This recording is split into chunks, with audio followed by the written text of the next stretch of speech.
So I'd like to welcome you all to today's Israel-Asia Center briefing on Thailand's Victims of Hamas. My name's Rebecca Zephert, and I'm the founder and executive director of the Israel-Asia Center. For those of you who aren't familiar with us, the Israel-Asia Center is an independent, not-for-profit organization based in Jerusalem, focused on bridging the knowledge and network gaps between Israel and countries in East, South, and Southeast Asia through programs that inform, connect, and empower the Israel-Asia leaders of today and tomorrow. Today's session is part of a series of briefings that we've been running for our networks in Asia on the current situation in Israel and the war with Hamas. And on that note, I'd like to welcome today's guest speaker, Ambassador Orna Sagiv. Ambassador Orna Sagiv is the ambassador of the State of Israel to the Kingdom of Thailand and the Kingdom of Cambodia. She has over 30 years of experience as a diplomat in Israel's Ministry of Foreign Affairs. Previous roles have included Inspector General at the Ministry of Foreign Affairs and Director of the Organizational Strategy Department in the Director General's Bureau. Ambassador Sagiv has also served as Consul General of Israel in Mumbai, Counsellor in the Southeast Asia Department, Deputy Chief of Mission at the Israeli Embassy in Australia, Acting Ambassador to Australia and New Zealand, and First Secretary for the Palestinian Affairs Department and the Northeast Asia Department, Spokesperson at the Embassy of Israel in China, and as a cadet, also at the beginning of her career in Taipei. Ambassador Sagiv holds a master's in diplomacy and defense from Tel Aviv University and a bachelor's in political studies and criminology from Bar-Ilan University. She speaks Hebrew, English, French, and a little Chinese. Ambassador Sagiv will begin with opening remarks for 10 minutes, after which we will open up to Q&A. Ambassador Sagiv, the floor is yours. Thank you. Thank you so much, Rebecca. So good afternoon here in Thailand, and I know we have people from a few places around the world. So thank you for being here. And when Rebecca asked me to speak about Israel and Thailand and the war, I really thought how to even start. And I think that I will try to describe a bit what happened since the beginning of the war on October 7th, and what is the situation today in a few minutes, and then of course I'm happy to answer any question. So just as a background, until the war started, we had 30,000 Thai workers working in Israel. We have a G2G, a government-to-government agreement between our two countries since about 3 years ago, because we really wanted to find some kind of a mechanism to protect the workers in Israel, to make sure that they are not being exploited. So at the end of the day, we are working between the Ministry of Labor here in Thailand and the Ministry of Interior in Israel, and we try to find ways to protect the recruitment of the workers and to protect them while they are in Israel, to make sure that they get all of their rights and no one is exploiting them during the process. Before the war, we had about 6,000 Thais in the 7-kilometer radius from the Gaza Strip, and about 760 workers really in the 4-kilometer radius, which is very adjacent to the Gaza Strip. I would also mention that the working conditions and the salaries in Israel are very appealing to many Thai workers. And I think it is #1 destination when it comes to the workers, more than any other country in the world, where they prefer to go and to work. 7th of October surprised all of us, surprised I think also the Thais that were in Israel. And from what we learned and what we know today, the Thai workers were brutally attacked, in many cases the same like the Israelis were. And at the moment, if we look at the numbers, we have 39 Thais that were murdered and were brought back to Thailand. The coffins, we have 31 people that were kidnapped. Out of them, 23 already returned to Thailand. We have 18 injured that, as far as I know, about like 2 weeks ago, 3 of them were still in the Israeli hospitals, quite badly injured, I have to say. If I look at the reaction of the Thai government on the 7th or the 8th of October, really just when the war started, Prime Minister Seta actually tweeted a statement that was basically condemning the attack against innocent people and actually sharing the grief and the sorrow of Thais and Israelis. And we saw more or less the same statement by the Foreign Minister and the Ministry of Foreign Affairs. The Prime Minister was criticized for that, I have to say. Thailand usually takes a more neutral position, and some people in the media, in the social media, we saw criticize the Prime Minister for actually condemning the attack. And I think, from my impression was, and still is, that the Thai government places a lot of importance to the welfare of the workers that are in Israel. They tried to evacuate people that wanted to evacuate, and I know that it was a big operation.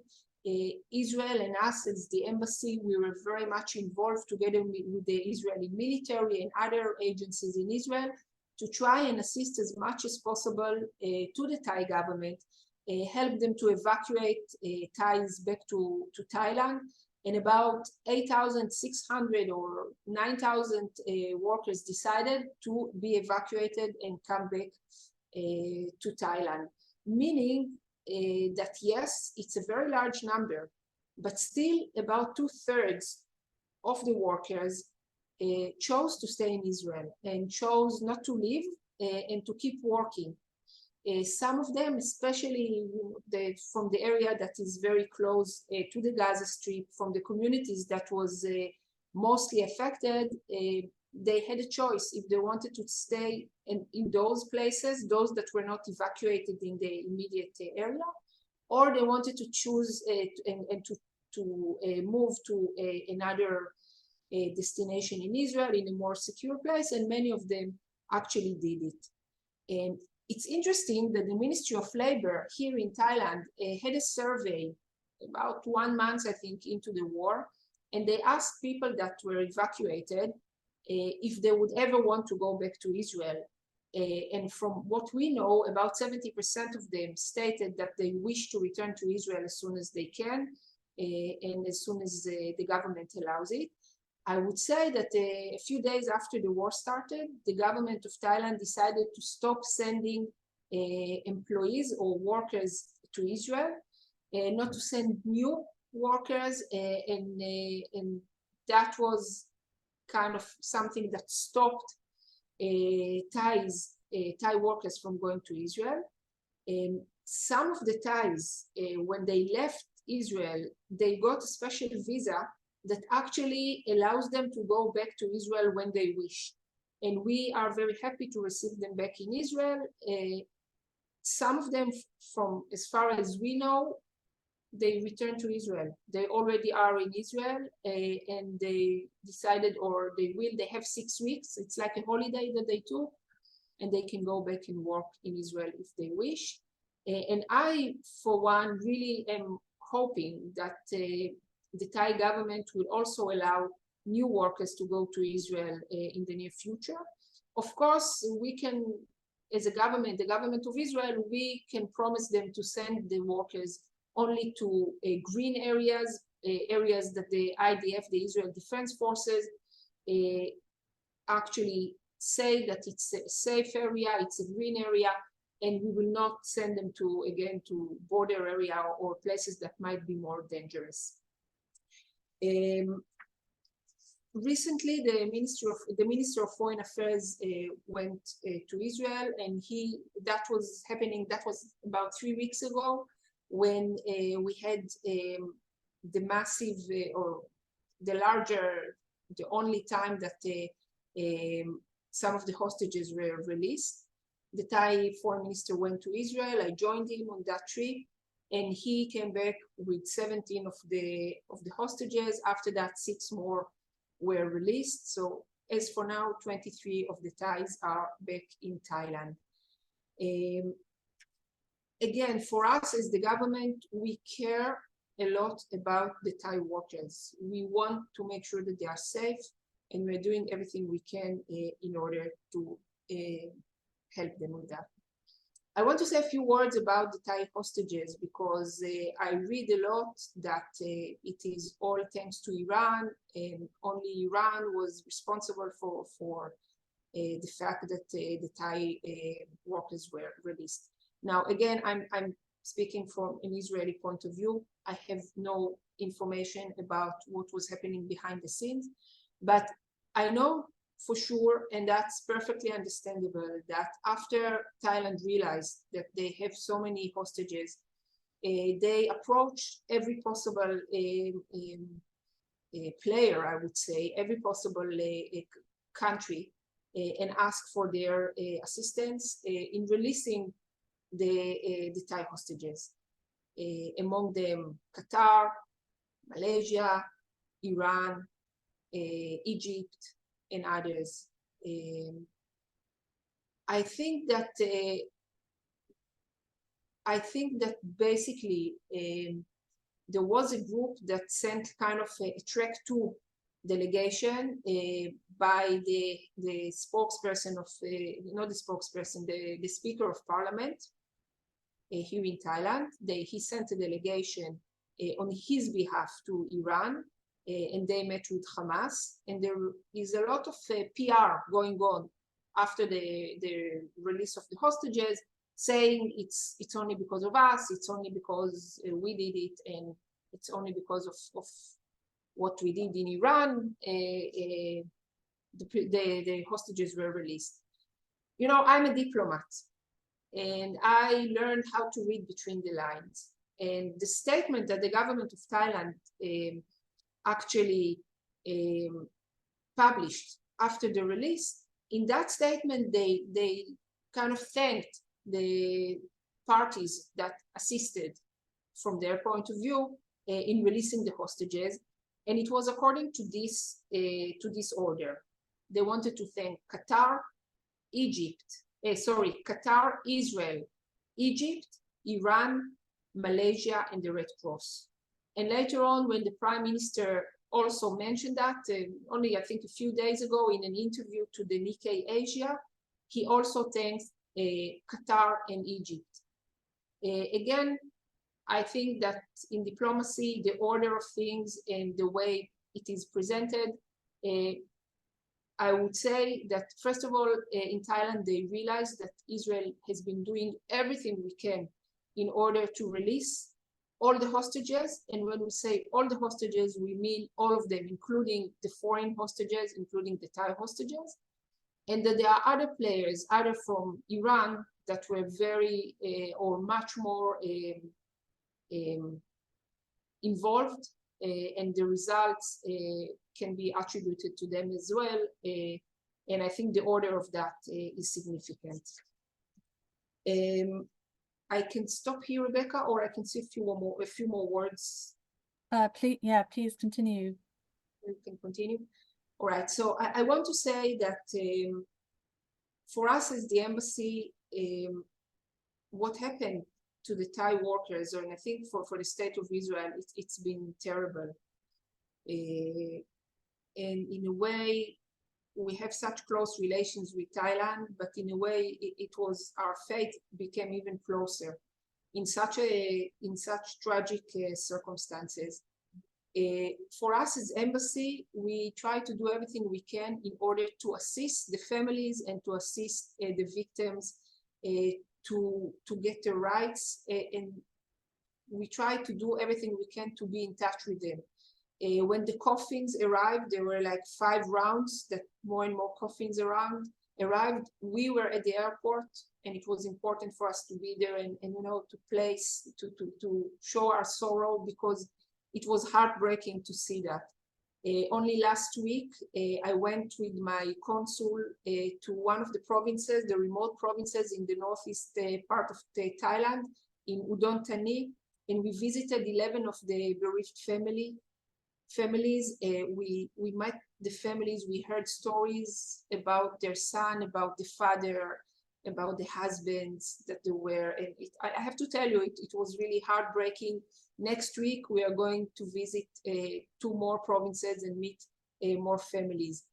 It is very important for us to make sure that the families understand their rights. And it is important to note that foreign victims of terrorism actually receive the same benefits as Israelis, meaning that if an Israeli victim or his family receives a certain amount of money as compensation, sometimes for life, it is right for Thailand as well, for the Thai victims. And it is very important for us. We work hand in hand with the Ministry of Labor here in Thailand. My consuls, they are working around the clock in order to make sure that every family receives, from the kidnapped, the injured, and the victims that were killed, they receive all the forms. We translated it into Thai together with the Ministry of Labor. We make sure that they bring all the paperwork, and some of the families already started to receive the benefits. It's important for us that they will receive what they deserve.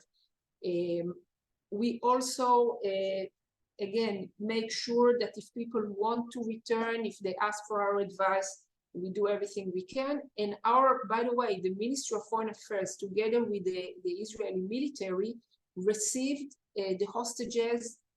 We're very much in touch with them all the time while they were in the hospital before they went back to Thailand. We had like farewells for them at the airport, at the hospitals. It's very important for us, especially for people that their families are so far away, that they receive some kind of a loving hug. And I met some of them when I went with the foreign minister to Israel, and I saw how, even the people from the hospital, they bought them new shoes and clothes. And they took the one lady that was there, the one girl, they took her to cut her hair and to put, everything just to make her feel a little bit better, even though she was so far away from her family. At the same time, in Israel itself, as I said, we give and we try to support the workers that decide to stay. Those that decided to stay and just move to another area in Israel, they got a lot of mental support as well, emotional support. We realized that sometimes maybe people are not physically hurt, but they need the support. Some of them saw their friends being kidnapped or murdered in front of their faces. We are building more shelters. The Ministry of Agriculture in Israel is building more shelters in the open fields. We allow people now to stay for an extra year, and for workers that used to work in the past in Israel that want to return now, this is something new. They can go back to Israel. We supply them with a lot of information in Thai about how to protect themselves, where are the shelters, what are the noise of the sirens, what to do, and we try to give them like the overall support, the mental support, and also the physical support. And again, when we say that we care about them and they are important for us, this is what we mean. It's not just words. And we see the communities, some of the communities that are really supportive. They are calling for the release of their workers from the Hamas captivity. And we are really trying to do whatever we can for them. So I'll stop here. And if there are any questions, I'll be happy to answer. Thank you so much, Ambassador Sagiv, for sharing that with us. In order to help us manage incoming and answered questions, please can you post your questions in the question or the Q&A section, not the chat. And if you wish us to cite your name or organization, please type it ahead of your question. Due to the sensitivity of Israel-Indonesia relations, we won't mention the names of participants posing questions from Indonesia unless you ask us to. I have actually a question here about the experiences, what you know of the experiences of the Thai hostages in captivity. So we haven't met them yet. They went straight to their provinces, which is far away. By the way, we are trying to organize some kind of like a retreat with some experts from Israel. I hope it will happen soon. We just need to organize it. It's not easy to organize it, to bring people from all over Thailand. From what I read in the media, and I guess you see and you read the same, some of them say that they were treated better than the Israelis were treated. Others describe terrible feelings of fear. They never knew if they were not going to be killed at the next moment. They were beaten. Some of them were using electricity. They were describing electricity wires. The girl that was there was talking about how lonely she was, and in order for her not to lose her mind in a way, she became very friendly with one of the Israeli girls. I think it was Emilia, one of the very young girl, that she was teaching her how to count in Thai, and they were talking about Thai food and what, just to try and keep some sort of normality into this crazy, unbelievable situation. And I think that the stories that we hear, and I follow very closely the stories that we hear from Israeli people that came back from Gaza that were hostages, the stories are quite similar. And we hear people that were in huge distress because they never knew if they were going to stay alive, and if their hostages, if they're captives, they wouldn't hurt them or wouldn't decide to execute them the next day. So in a way, it's more or less the same stories that we heard. And another thing that they describe is that hardly they had any food. And most of them were young, fit men. And when I hear those stories and I think about all the Israeli old people that are there, we still have 10 people above the age of 75. How do you even survive in places like that, in the tunnels under Gaza, in hiding places where you feel all the time that like you don't have food, you don't have medicine, sometimes you don't have your eyeglasses. So it's more or less the same stories that we heard. Rebecca, I cannot hear you. Yes, sorry. We have a question here, and apologies if I mispronounce the name, from Jwarawi Kittis Silpa from Reuters in Thailand, asking about how, first of all, how Israel is ensuring the safety of the remaining hostages, if there's any way to ensure that given the continued strikes in Gaza, and are there any negotiations happening on the sidelines somewhere in the region for a second ceasefire? So, how do you secure, and this is something, it is a war, unfortunately. And we really believe that Hamas is responsible for the lives of those that it took hostages, whether they are Thais or Israelis or others. It is their responsibility. And the fact that Hamas decided to start this war, Israel, on the 6th of October, we were not in a war. People were sleeping in their beds. We didn't want this war and we didn't ask for this war. But it started. It started by Hamas, and Israel is now fighting against Hamas terrorism. And in a way, it's Israel today is the shield between Hamas and other places in the world as well, that they are very openly saying that Israel is first, but the rest is next. So how do you protect them? I really don't know. I really believe that this is the responsibility of Hamas. But I would say that from intelligence that we gather and from information that we are getting from all over the place, Israel is doing everything we can in order to avoid hurting any hostages and returning those hostages. This is the number one, I would say, target, or this is the number one thing that we are trying to achieve now. So whether they are Thais or Israelis, I think that every soldier that is now in the Gaza Strip, this is what they want the most. So they are going very, very carefully. We are not storming in. We are not bombing kind of indiscriminately. We are doing it very slowly. Sometimes a lot of risk is happening because of that to the soldiers, but we want to make sure that we are doing absolutely whatever we can in order to protect the lives of the hostages. This is like the most important thing. And I would say that we know already about 20, mostly I would say Israelis, as far as I know, I would put it, that were murdered, and their bodies are being held as well by the Hamas. Some of them, we saw them walking in the Hamas videos at the beginning of on the 7th of October, and we know that they were alive. And again, Hamas terrorists killed them, murdered them while they were in captivity. So I don't remember what was the other half of the question.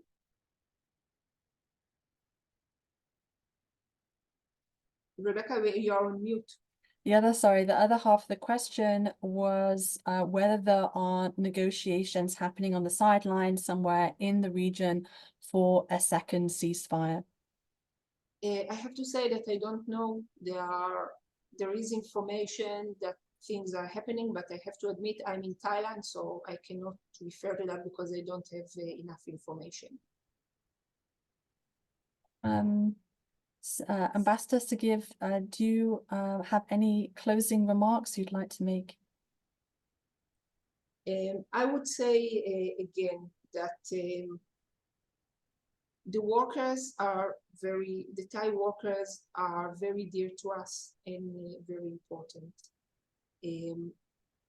We were devastated to see so many Thai victims, as we were devastated to see our own. I can say that we are doing everything we can in order, first of all, to have the Thai workers feel that they can safely return to Israel when they feel like that, when things calm down, or when they feel that this is the right time for them. We are doing everything we can to protect them, to protect their lives, to make sure that they understand also what needs to be done because of the language barrier and because many of them do not speak English very fluently. So we try to be very accessible to as many people as possible. We keep working with the Thai government, with all the relevant agencies in order to make sure that the Thai workers that were affected will receive all of their rights, and that on the other hand, if there are any requests or any questions or anything that we can do for the government or for the workers, we will do that. And it is Thailand and Israel, as I said at the beginning, I think that Israelis love Thailand and Thais love Israel. And this is the sense, I've been here for over 2 years, and this is the sense that I've been getting for a long time. A lot of appreciation, a lot of business that has been developing between our countries, and innovation and technologies. And unfortunately, now again, the fates of our two nations in a way put together in such a tragic way, this will never go away. We will always remember that. But I think that it really just makes us even closer to each other. And I hope for better days. I really, really hope for better days for Israel, and for the Thais that are affected. And I think that it's, from what I see, it's the whole nation. The amount of media that I see here, the amount of attention from the government, almost every few days now, that from the Prime Minister, the Foreign Minister, the Labor Minister, everyone gives attention, everyone cares so much about the workers, and we feel that we have partners, so we work together and hopefully for better days. Thank you. Here's praying for the release of all of the hostages. Thank you so much, Ambassador Sagiv, for joining us today. And thank you also to our audience who joined us from Thailand, Indonesia, India, Japan, Vietnam, Hong Kong, Taiwan, Australia, and of course, Israel. Today's briefing will be available later today on the Israel Asia Center's YouTube channel. And for more information on the Israel Asia Center, please visit our website at www.israelasiacenter.org. Thank you, good day and good evening. Thank you.